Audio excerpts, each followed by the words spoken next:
please, for the love of it, please do not go and buy pre-construction right now. If you bought a pre-construction condo in the GTA in the last few years, you might be telling yourself that this is not going to go so well. You might be feeling some type of pressure right now. Rates have gone up, carrying costs have exploded for some people. Assignments, well, they're not going anywhere. Nobody's buying those. And unfortunately, the strategy that has worked for over a decade is no longer working anymore. But here's the thing that we need to think about. This isn't the end of the real estate market. Things will come back at some point. This is the middle of a shift at the moment that we're dealing with. And if you understand what is actually going on in the real estate market right now, you can potentially position yourself very, very well for what the next cycle is going to bring. So let's talk about what that looks like. Clearly, simply, without any of that extra hype, because the latest pre-construction numbers have come out from the GTA and the Hamilton area, and these are some of the worst numbers that we have seen in quite some time. We haven't seen numbers like this in over 35 years. There was only 319 new pre-construction condo sales in all of Q3 across the region. That's the lowest level since 1990. That is one sale for every 26,000 people living in the region. And that slowdown has already triggered a chain reaction across the real estate market. Projects are being canceled. We're seeing it in the news all the time. Developers, they're putting sites on pause because it no longer makes sense to go and develop something if nobody is going to buy it. Construction starts, they're collapsing because they're unsold. The uncompleted units are piling up.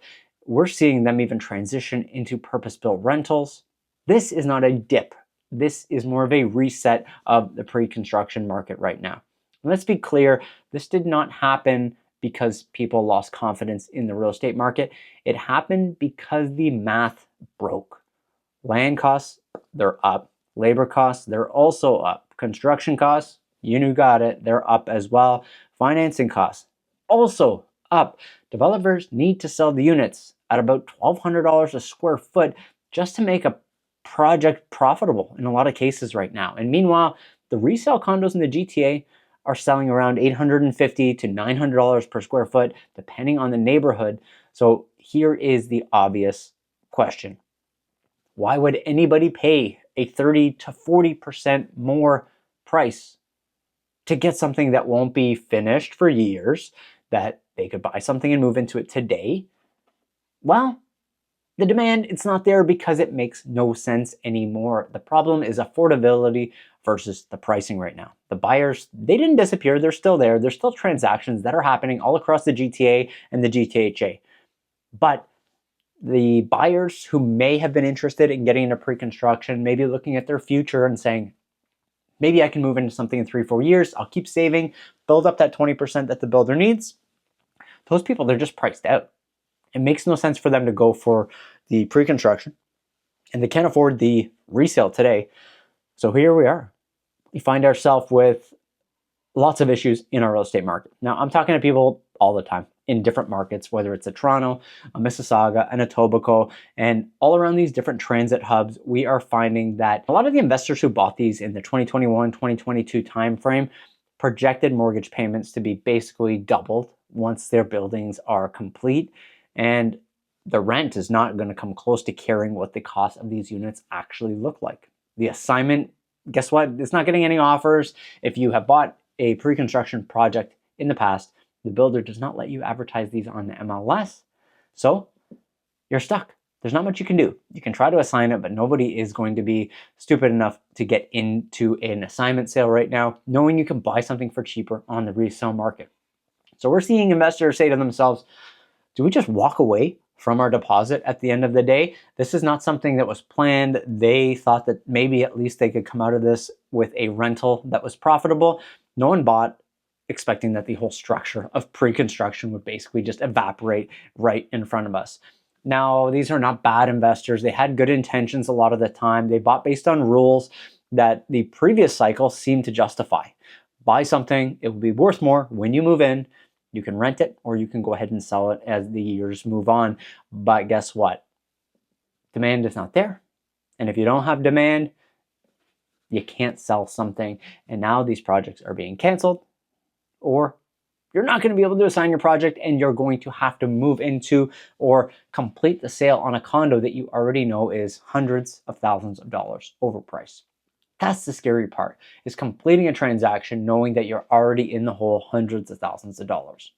How do you get yourself out of this hole? It's going to be a time thing. You're going to have to just hold on for dear life and keep paying the mortgage, because even if you back out of the transaction and you forfeit it, your deposit, the builder still has the right to chase you around. Unless you can get it in writing from the builder saying, you're in the clear, we'll just take your deposit, it's likely that the builder is going to chase you around in courts. It's going to cost you a lot more money than you would be losing if you just closed the deal. Now, construction starts in the GTA, they're down dramatically. We know that, but thousands of already started projects are still going. They have to be completed. So here is the timeline right now. Phase 1, we're in right now. More units are being completed. The prices are starting to soften, and the buyers are being cautious in the second phase that we're moving into. The next 12 to 24 months, there's going to be fewer projects that are being started. Supply is going to shrink. And then in a third phase, what we're going to see about 5 years from now, if I'm to guess, is interest rates might come down a little bit lower again. Population will continue to grow. And then we're going to have to wait for a lot of these condos to be delivered and for people to need housing and fill up a lot of these empty condos. But the problem that we've talked about in some of our other videos is it's not really a type of housing that people are super excited to buy. People are not jumping to get into a condo. They would much rather buy a freehold property, but the cities are no longer building as many of those. So prices might not be moving today. In the future, they might start to move again. It's very well possible. There is a housing cycle. It will always reset, but I think there's going to be a big window of time here, 5 to 7 years, where it's really going to be a lot slower than we might have anticipated. And if you're a buyer right now, look, resale is where you need to go. Do not look at pre-construction. Please, for the love of it, please do not go and buy pre-construction right now, because if the rates start to go down, you might find yourself in an opportunity where you can get into resale today and know what you're paying for a unit instead of buying something with a future value. So if that sounds like you might want to get into the market. Hesitate on the pre-construction. Think about resale. Maybe you wait another year before you get into resale, but don't jump at that pre-construction. Now on the flip side, if you are one of those people who had already bought a pre-construction unit, you're going to have to close it. You need to run your numbers, run those closing numbers, see what the mortgage is going to look like for you.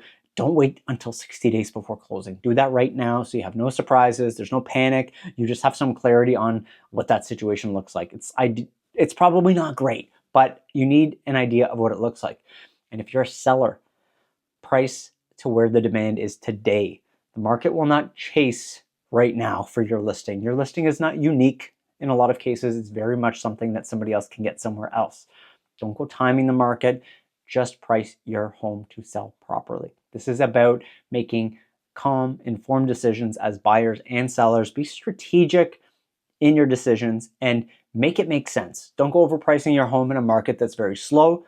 Buyers do have a lot more leverage right now, but if you're priced properly, you're removing some of their leverage and they will give you the value that your property is worth. Right now, the GTA condo market is not necessarily collapsing. I think it's resetting. The last cycle was fueled by all sorts of things, including COVID, cheap money, buying off of a piece of paper at a builder site, and this cycle needs to reset. This cycle will be fueled by real affordability issues that we need to tackle here. How do we make things more affordable, whether that is the materials that are being used, the type of homes that are being used, or government initiatives, if there's something that they're going to do to step in here to help anybody in the real estate market. But I will caution you, get into real estate if you are an end user. Right now is not really the greatest time if you're an investor. So if you're looking to make a move in the GTA real estate market, you can always reach out to me. I'm happy to guide you, like I have so many clients who've reached out through YouTube. But the whole goal is to be calm, think about the process, and make an informed decision. Thanks so much for watching this one. And if you're curious what's happening in the other real estate markets, we've got our market update playlist right here for you.